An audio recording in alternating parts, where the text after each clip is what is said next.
Hello friends, welcome to my YouTube channel Santosh education. Video में आपका स्वागत है। तो फ्रेंड्स, आज के इस वीडियो में BSc third year zoology major group A से सेकंड यूनिट का क्वेश्चन देखने वाले हैं। इसमें है फ्रेंड्स हमारा आज का क्वेश्चन, ऑयस्टर कल्चर को समझाइए।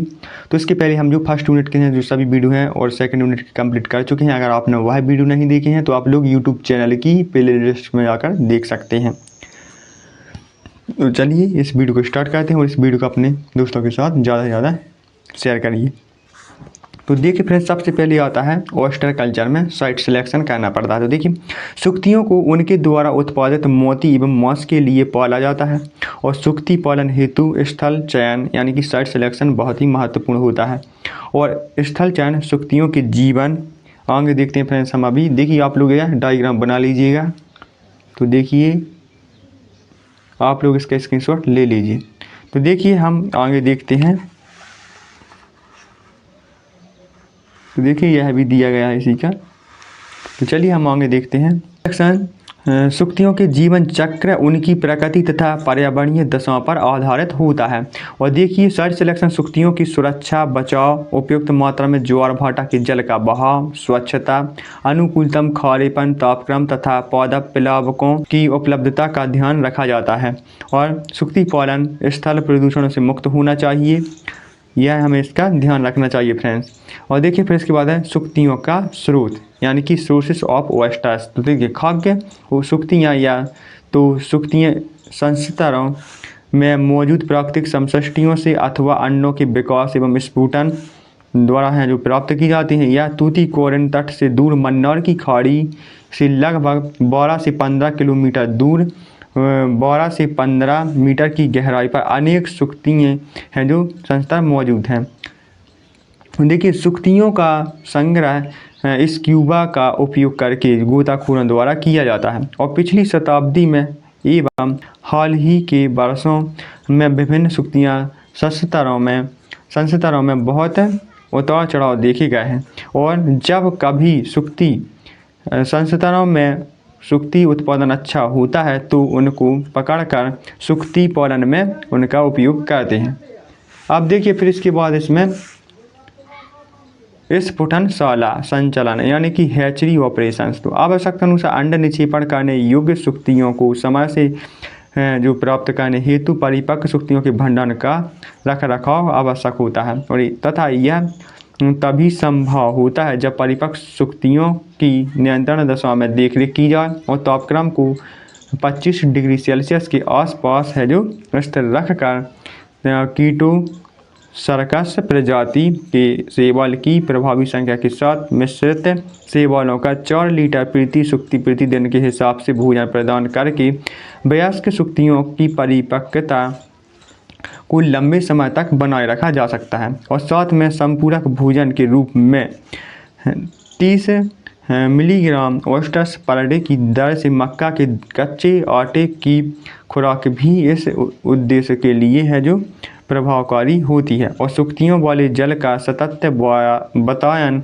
बनाए रखना होता है। और इस जल से कुछ उच्च तापक्रम वाले जल में इन सुक्तियों का स्थानांतरण करने पर उनसे अंड निक्षेपण या अंड जनन प्रारंभ हो जाता है। अंड जनन या अंड निक्षेपण सुक्तियों के अंड जनन 2 प्रकार की होती हैं फ्रेंड्स। या कौन कौन सी, तो देखिए इसको देख लीजिए। पहला होता है प्राकृतिक अंड जनन और सेकंड होता है प्रेरित अंड जनन। तो सबसे पहले हम प्राकृतिक अंड जनन को देख लेते हैं।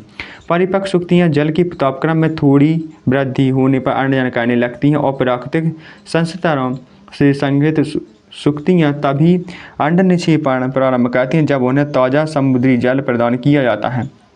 कुछ मामले में सुक्तियों के कवचों की सफाई करने के समय लगने वाला झटका भी उन्हें अंड जनन हेतु प्रेरित करता है। अब देखिए फिर इसके बाद प्रेरित अंड जनन।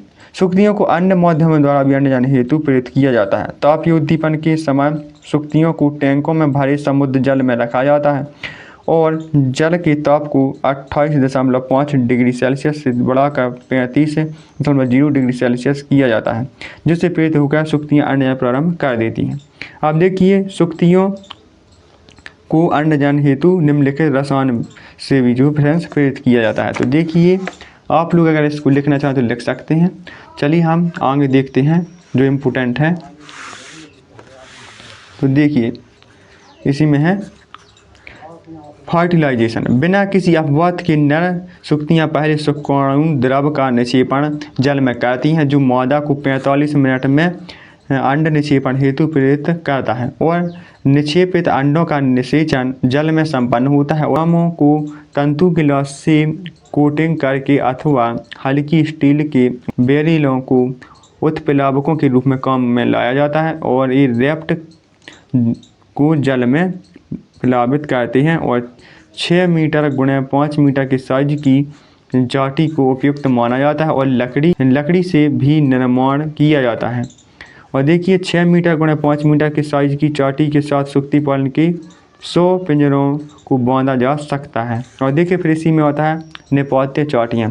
तेल के 16 खाली बेरेलों को 4 पंक्तियों में व्यवस्थित करके उन्हें एक दूसरे के साथ चेन द्वारा बांधकर निपात्य चाटी का निर्माण किया जाता है और सभी चारों दिशाओं में इसे तानने के लिए इसके चारों कोनों पर 4 लंगड़ों का उपयोग किया जाता है। परस्पर जोड़ों के साथ सुक्ति पिंजरों को बांध दिया जाता है और अशांत मौसम के समय जल की तरंग क्रिया के कारण सुक्ति पिंजरे आपस में तथा समुद्र तली से रगड़ खाते व टकराते हैं। अंततः इस संवर्धन विधि में सुक्तियों तथा उनके पिंजरों को कुछ न कुछ क्षति अवश्य पहुंचती है। तो देखिए फ्रेंड्स, आप लोग इसका स्क्रीनशॉट लेते जाइए, अगर मैं बताऊंगा तो वीडियो लंबी हो जाएगी। देखिए फिर इसी में आता है 5वां पॉइंट सुक्ति पालन यानी कि ऑयस्टर रेयरिंग। तो देखिए फिर इसके बाद इसी में आता है साइट्स ऑफ ऑयस्टर कल्चर। तो आप लोग इसका स्क्रीनशॉट लेते जाइए। और फिर देखिए फिर इसी में आता है सुक्तियों की मृत्यु दर। और देखिए फिर इसमें है उपज प्राप्त करना यानी कि हार्वेस्टिंग। तो देखिए यह क्वेश्चन है जो आपको चौथा में दिया गया है फ्रेंड्स, यह आपको टिप्पणी करके पूछे जा सकते हैं, इसलिए आप लोग इसको भी तैयार कर लीजिएगा। देखिए यह थोड़ा और रह गया है। तो देखिए फिर इसी में आता है हार्वेस्टिंग यानी कि उपज प्राप्त करना। देखिए फिर इसी में सुक्तियों का परिरक्षण कैसे किया जाता है, तो यह भी है। तो चलिए, आपको यह वीडियो अच्छा लगा उसको लाइक करिए और चैनल को सब्सक्राइब करिए। उस वीडियो को अपने दोस्तों के साथ ज़्यादा से ज़्यादा शेयर करिए जिससे उनकी भी मदद हो सके।